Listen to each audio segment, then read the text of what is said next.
Welcome to the Austin Forum Upload, the podcast of the Austin Forum on Technology and Society. I'm Jay Boisseau, the Executive Director of the Austin Forum on Technology and Society, and I'm here today with Tom Singer, my friend and colleague, and the CEO of the Austin Technology Council. Tom, thanks for joining us on the show. Hey, Jay. God, it's great to be here. Thanks for having me. I can't believe we haven't done this yet, but I hope that every year we do this at least once or twice, because we really should be talking and sharing our collective insights with the community more, I think. I agree with you. I'm all about collaboration. I think that community collaboration and conversations can solve all problems. And I think we need more of that in Austin. Agreed. Before we jump into that and our own sort of observations about the tech landscape now, how about telling the audience just a little bit about yourself? Yeah, so I've lived in Austin for 32 years. You know, they say that July of 91 is when Austin bounced out of the economic problems of the 80s. And I moved here in July 91. Now, I'm not taking any credit for that, but I bring that up because all I've ever known is this incredible growth of a boomtown of Austin. It's all I've ever seen. And I was 25 years old when I moved here. And so, you know, I tell everybody I grew up with the Austin business community. So I feel very connected to it. I've had an eclectic background, working in a lot of different places, working for myself for a while, but I've always had this real kinship to what's going on in Austin. So when I got here, I was brought here for a company that the job went away very quickly. And I ended up working at the Chamber of Commerce, selling advertising in all of their publications for several years. And so it was through that job that it exposed me to the business community and the civic leaders who were really looking, 30 years ago at changing the landscape of our business community. And so I've always had, if not necessarily a front row seat, but I've always had been able to look over the fence and see what's been going on. I went on to a couple different jobs and I became the marketing director for a big technology law firm back in about 20 some years ago, for a law firm that specialized in tech companies that were growing, getting funded, going public. And for 5.5 years at two different firms, I worked with the corporate and securities lawyers, helping raise their visibility in the tech community and getting them involved. And one of the things that happened through that was they asked me to start training classes for lawyers on how to network, how to be involved in the community. And I didn't realize it at the time, but eventually that would become what I did for a living. I went on to a bank for a while and then a consulting firm. And in 2009, I became a professional speaker. And all I did for 12 years was travel the country and speak to law firms and banks and consulting firms and corporate business associations about how do the people in your organization build their relationships, their network? How do they get involved in the community? And why is that good for the individual and for the company? And I was very fortunate. I created a career out of it. And I was on the road about 100 nights a year for 12 years. It was a lot of fun. And then the pandemic came and the pandemic shut that down. There was no live events. Everybody thinks, oh, well, you just speak virtually. But in my world, I was working for a lot of mid-sized associations. They weren't having meetings. They didn't have any money. They'd lost their sponsorships. And so what happened was my business went away for 2.5 years. And that's when I joined the Austin Technology Council last year. I was actually hoping you would add one more thing. Don't you have an interesting side gig hobby that you do? Yeah, that's well, I have a lot of little side things that I do. My motto when I turned 50 was try new things, right? My goal was to make age 50 to 75 the best years of my life. And it got me out of my comfort zone. I think I lived most of my life really doing things that I felt safe in. I don't think I took really big risks. And people say, well, you started your own business as a speaker, but I was good at it. It was already happening on the side. And so I don't think it felt like a big risk. But 5 years ago, I started doing stand-up comedy. That's what I wanted to hear about. Yeah, I knew what you were asking. And I've now done 177 open mic nights, which is just anybody can show up and get up on stage. And I've been a featured comic in 10 shows. That is amazing. I look forward to coming out and seeing one of your shows in Austin. Just keep me updated on when they are coming up. I don't want to like mislead anybody to make them think I'm really good at it or I'm really funny, but I try, and it's a great experience. I'll tell you what, comedy, it is the hardest use of the spoken word. And so it's actually made me a better speaker. I think it's made me better in dealing with things with the Austin Technology Council, because it's hard. And if you fail, you know it, because the audience doesn't laugh. There's no sympathy applause in comedy. All right. Well, now we should probably get more towards our main messages of the podcast. But why don't you share with our listeners a little bit about what Austin Technology Council is and what it does and why that's important? Sure. Well, the Austin Technology Council was founded 31 years ago as the Austin Software Council. It was actually founded by George Kosmetsky, who is sort of the godfather of everything in this Austin miracle that we live, right? He was the visionary civic leader who saw what this community could be. And the Austin Software Council soon became the Austin Technology Council. And over the following 15 or 20 years, it was really instrumental in bringing the community together. The purpose was to bring the community together to help build get everybody to help build that ecosystem that we needed in order for tech companies to grow and thrive. And then also to put technology on the map as the future economic driver of Austin. Well, we don't have to do that anymore, right? We already have the ecosystem. Everybody knows that our economy is driven by tech. So I was hired a year ago to sort of reinvent what is the Austin Technology Council and what will we do serving the community for the next decade plus. And so we're still in the process. I have a lot of new members on my board. We're still in the process of looking what is that vision. But as Austin becomes larger, more people, geographic spread, we become more bifurcated. So the Austin Technology Council is sort of positioned as that thread that can run through biotech and fintech and large manufacturing and small startups, sort of bringing everybody together to have that one voice. So our vision of what we're working towards is we're trying to work with local companies, multinational companies that are here, government entities, and nonprofits to help continue to position Austin as the global leader in technology and innovation. And, we do this, if we do this right, us along working with Austin Forum, along working with the Chamber of Commerce and Opportunity Austin and Austin Women in Technology, if we do it right and we all work together, we create and continue to create this vibrant community where technology professionals and the companies that they work for are going to be able to thrive and grow. I love all of that. Thanks for sharing that with our listeners. How about other cities? Are there things like Austin Technology Council in other cities? And if not, should there be? Is this something you would encourage cities that don't have one to replicate? And are there cities that already have it that you look to and exchange ideas with for how to build strong, collaborative, well-networked tech ecosystems? Jay, that is a great question. And the thing that amazes me as I'm meeting with leaders in this community is they don't realize that other cities do have technology councils and other cities are working to grow themselves as technology hubs and along the lines of what we've done for the past 30 years. We sort of wrote a playbook, and there's a lot of cities that are now starting to follow it and having amazing success. There's 100 technology councils in North America, in the United States and Canada, and 66 of them belong to Technology Councils of North America. It's called TECNA. And I'm a believer throughout my career that if you want to find success, you can't just reinvent the wheel. You can't pretend, stick your head in the ground and think you're the only ones. So I got really involved a year ago with TECNA, and I've been to a couple of meetings and I got some mentors from some of these other councils. But some of these councils have over 1,000 members. They have 18 people on staff. And, I'm a one-man show right now, and we have a couple of hundred members. And a lot of these cities, it's amazing to see how their technology community, and that's everybody from the tech companies, the tech-enabled companies, and the solution providers, have come together to really work to promote, what they need to get their ecosystems up and going. And so there's some that are huge and thriving. Most of them are smaller and one-man shows. But I'll tell you what, I'm competitive. I believe Austin should have the technology council that other cities, other technology councils want to benchmark against. And that's why, I'm out meeting with leaders in the community, trying to get them to want to participate in sort of revamping what we're doing, because, Austin shouldn't come in second or third to anybody when it comes to our community and the vibrant, ecosystem that we have here.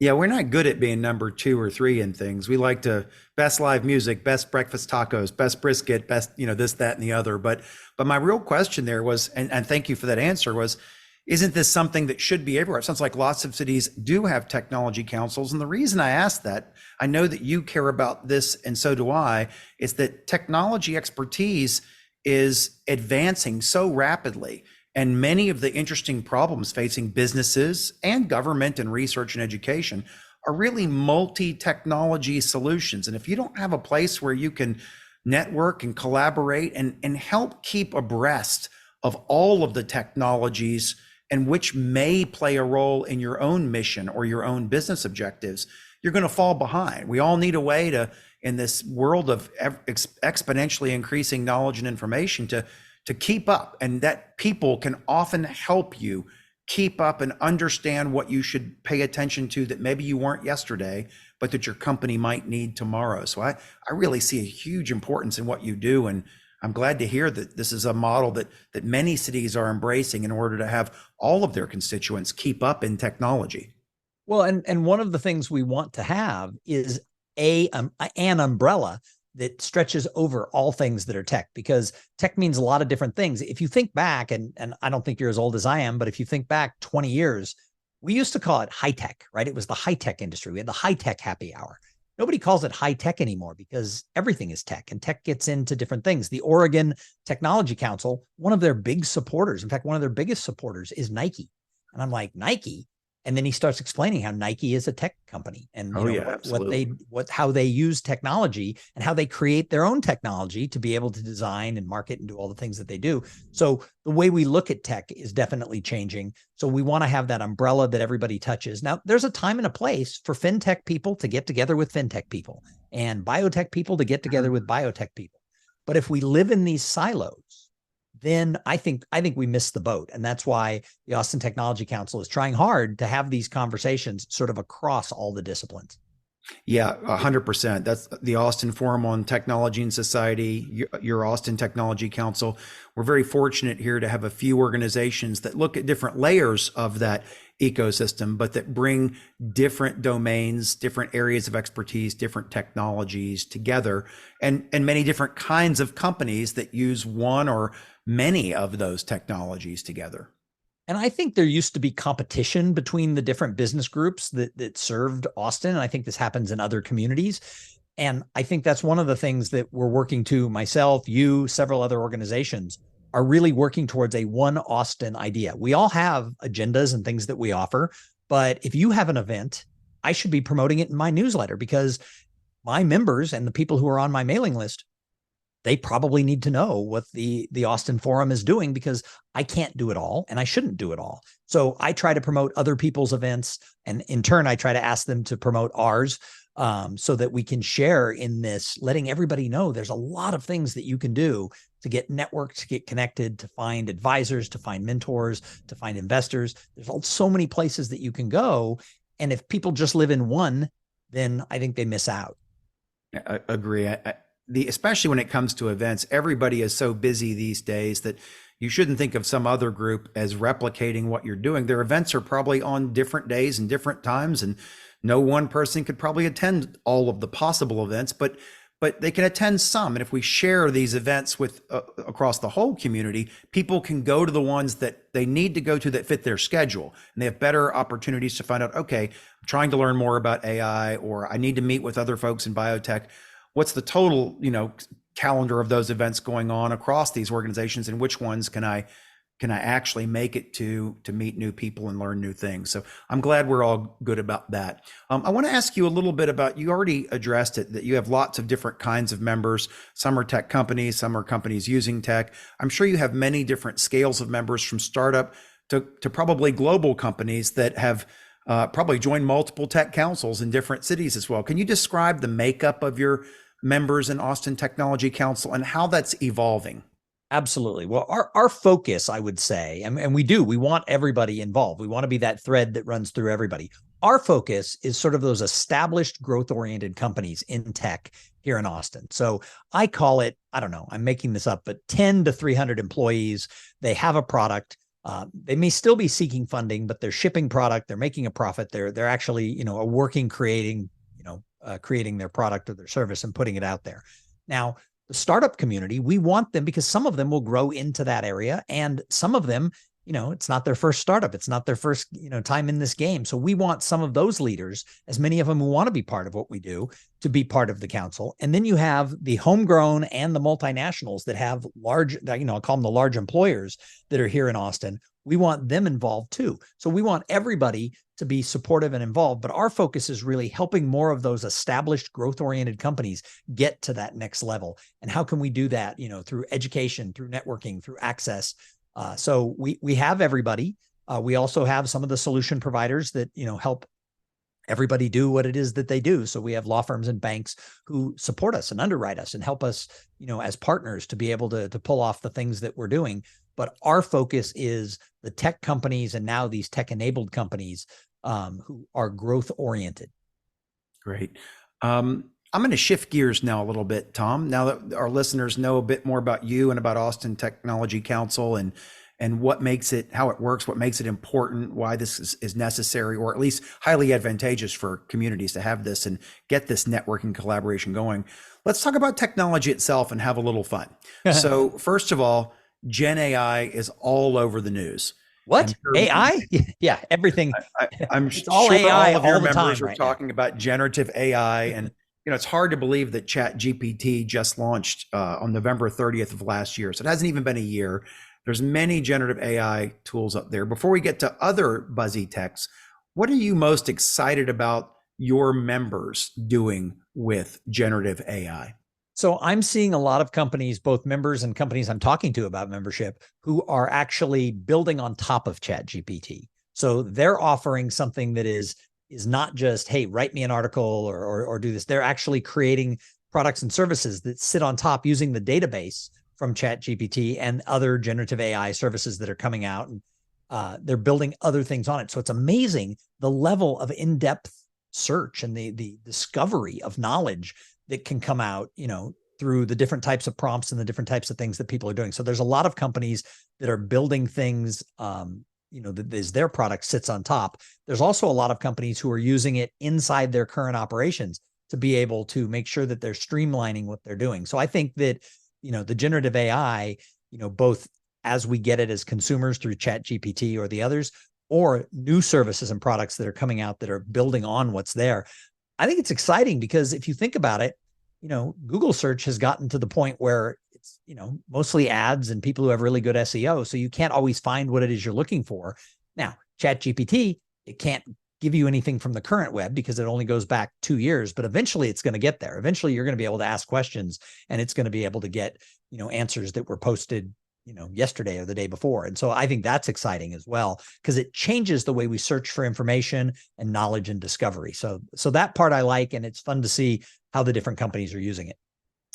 Tom, I was actually going to give that answer myself to this question, but you did such a great job. The only thing I'll add there is there's multiple large language models that are being used, not just ChatGPT. Some of them have more up-to-date, recent training runs, and all of them will update periodically over time. But I also am really loving that people are using the large train model because of its tremendous general knowledge and language skills, and it just communicates with real people much more like a real person. So people don't have to be computer experts or SEO experts or anything like this to use these to get the information they want. But then they're training it, as you said, with specific known factual information about their company, their business, whatever it may be, that improves the use for a specific set of customers or clients. And that, of course, is one of the challenges of the LLMs trained over a global internet of information, not all of which is accurate. And of course, there's built-in, accuracy issues with large language models in general and token prediction. But when you add and tune the training to very specific information that is known to be correct and factual, you get the benefits of conversational language and then the benefits of using that conversational language with factual information. And that is great. So I think what I'll add to you, to that, is I'm also excited about the use of it in coding. Again, you can't guarantee the code output will always be right, but you have a compiler if you're developing code, so you can always test it and debug it. But it gives coders such a good head start in many cases. And we're in the early days of using it as a coding co-pilot. In fact, Microsoft's GitHub one is called Copilot. And I like that term. I like the terminology co-pilot. And then you said Microsoft already is using that, but I love that. That's a perfect example of how it is it's a collaborative AI tools are. Yeah, it's really in writing, in coding, and all of these things, it should be thought of as a collaborative tool. Humans still have a role to play in designing the prompts and evaluating the outputs, improving the outputs, and so on. But I'm really excited about how it's going to I hope enable a lot more people to be better and faster coders, still have to debug, still have to verify and whatnot. But it might just increase the productivity of coders, and it might lead to a larger number of coders who realize, wow, it's pretty easy to generate basic codes with this, so I'm going to learn more and create more advanced ones. Let me move on to the non-generative AI question. Outside of that field, what technology are you hearing the most buzz about as we close out this summer and head into the last third of the year? God, there's just so many different things. Obviously, there's a lot of buzz around quantum computing. That's going to change everything if it all comes to fruition of what they say it's going to do. There's still, talk a little bit around blockchain and what that means, and not so much even around crypto, but around other things like around Web3 and stuff, and how, you're able to use the blockchain to do that. I hear a little bit in manufacturing, and we don't have a lot of it here, but there's a couple in product lifecycle management software. So people who are able to build digital twins around what they're doing in manufacturing, so that later they can go back and create spare parts, even 20, 30 years later, everything is right there and easily accessible for, manufacturers to have that life cycle of a product so that it can be extended with parts that wear out and things along those lines. So I find that interesting, although I don't know much about it. So those are sort of the things. Oh, the other thing is we keep all these autonomous car companies that are out there. Austin apparently is very friendly to them because a lot of them are opening offices in Austin. So I think autonomous driving is another thing we hear a lot about. And every now and then you see the cars running around at night by the university. Yeah, no, I agree. All those are really interesting topics. I'm probably biased because I'm spending a lot of time learning quantum computing and developing a couple of projects in that space. But I'm really hearing a lot of buzz about it now. And it's not that it's ready to go mainstream. It's that we're beginning to see how even the prototype hardware can do such amazing things for certain niche problems that it can be useful before it's enterprise ready. Yep. It will be ready for certain niche enterprise applications long before all of these companies are installing quantum computing systems on their own floor. And that's still important. It's kind of changed my perspective on what production ready means, right? But maybe production ready, the definition should be extended to if somebody else is operating it and they can help me use it just for one really important application, and I can get results that can be provably useful. Is that production ready? And maybe it is. So I think I have sort of a near-term optimism for quantum, as well as the realistic, objective, longer-term view that it may be 10 years before many companies own their own quantum computing system. I agree with you on that. And the other thing, like you said, you're diving in to learn it. I've got my toe in the water because I find it fascinating, but it's a little bit over my head from the standpoint of the pure, physics of it and everything else that I'm like, I don't get it. But as I've learned throughout my life, I don't have to understand everything to be able to use it and to be able to be, pro what they're doing. The other thing that comes up a lot in Austin right now is biotech. Now, 30 years ago, we were talking about growing biotech and med tech here in Austin. And that's getting a lot of buzz right now too. So I think now with the medical school here and the different things, maybe we're ready to actually expand that in a big way. And that would be interesting because I think that's a really positive industry. So that's another one that gets a lot of buzz around Austin right now. Yeah. And my second one that is, I'll bring up more on the national and global scale, that's getting a lot of buzz. Not as much as it should perhaps, but I'm starting to see a lot as digital twins. So we've been using computers to do simulation of physical phenomena since we invented the first computer. But digital twins really take this another step with real-time integration of data, with really trying to create a complete or near complete mapping of a digital model to a physical model.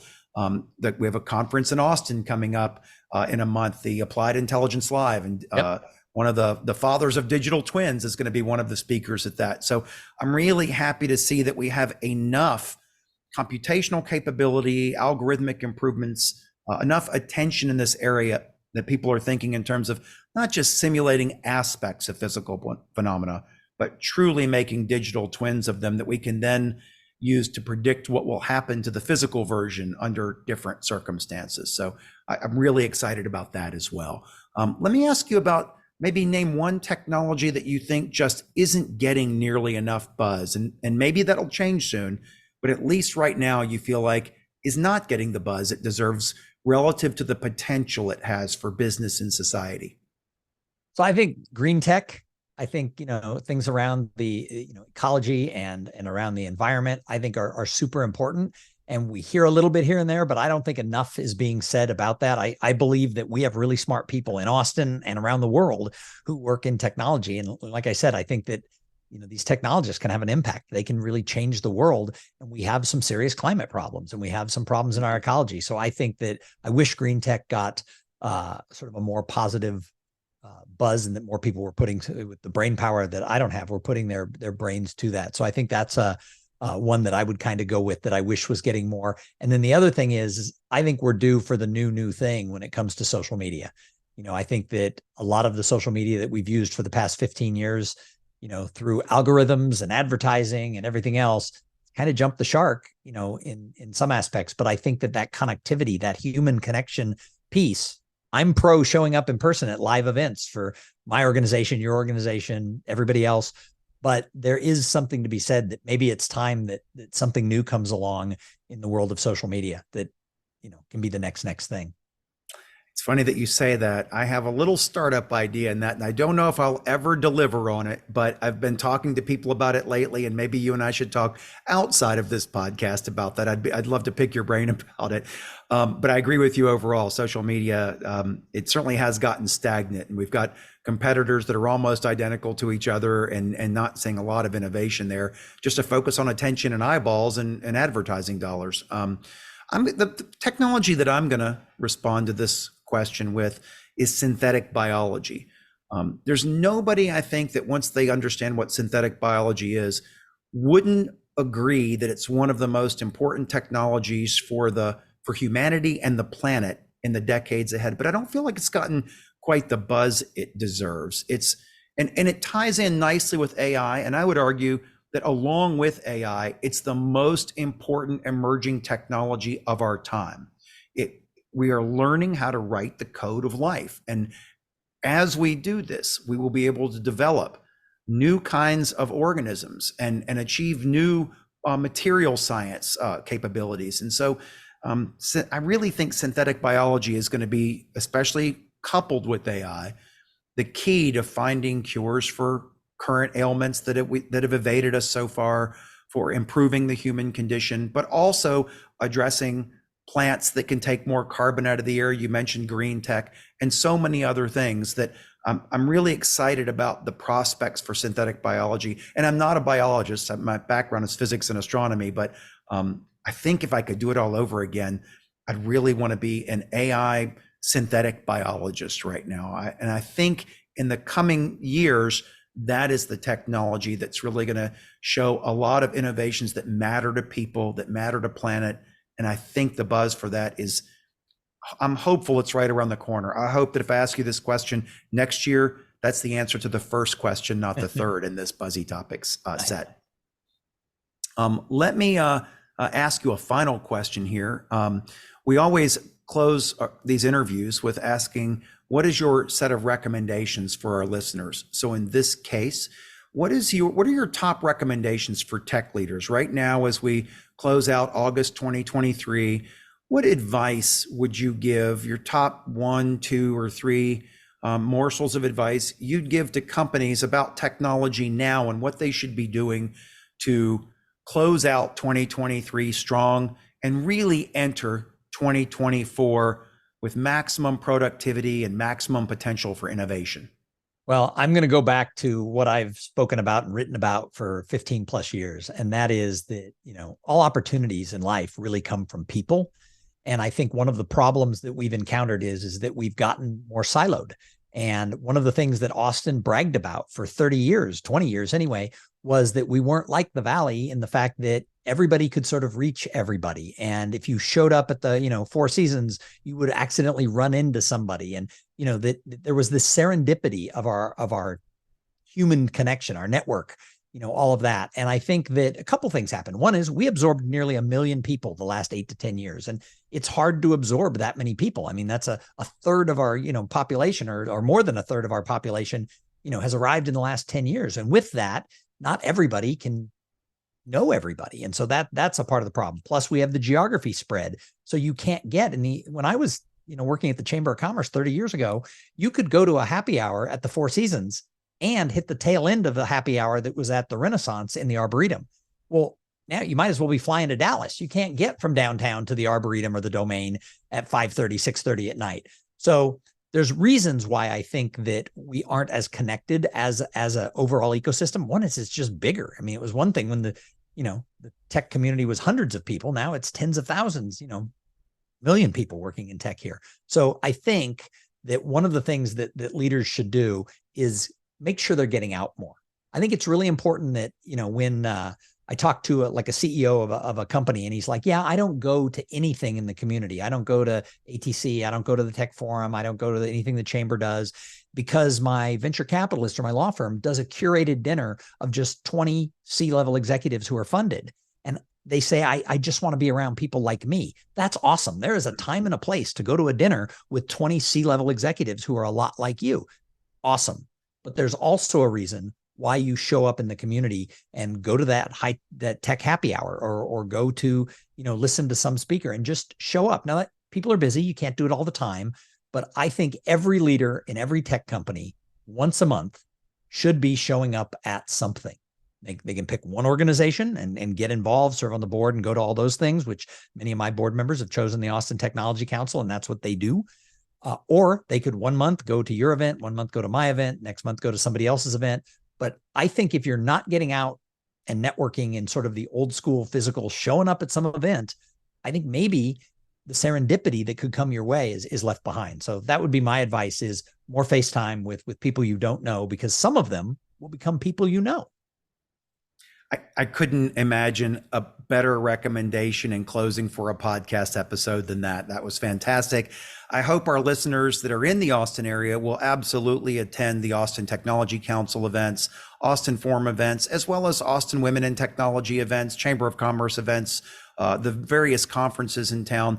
Listeners elsewhere, you have the same kinds of organizations in your town, and some of our events are also streamed as well. So find events, stream events if the topic is right for you, and make sure you're getting diverse expertise from different places. But like Tom said, get out and meet people that maybe you wouldn't have met before, but they have different expertise, different perspectives, and you never know where that will lead you. One of the things we found in the Austin Forum is that a fifth of all people in it are already collaborating with people that they've met through the Austin Forum that they didn't expect to have any reason for collaborating with until they attended, and that half of them believe they'd met future collaborators and that it was just a matter of time. So I'm sure you're seeing that in your events as well. It really pays off to get out. So please support Austin Technology Council events. I hope to see you at Austin Forum events as well. And Tom, by the way, how can we give this advice without you and I making plans to have a beer or coffee or something together? We probably need to do that soon.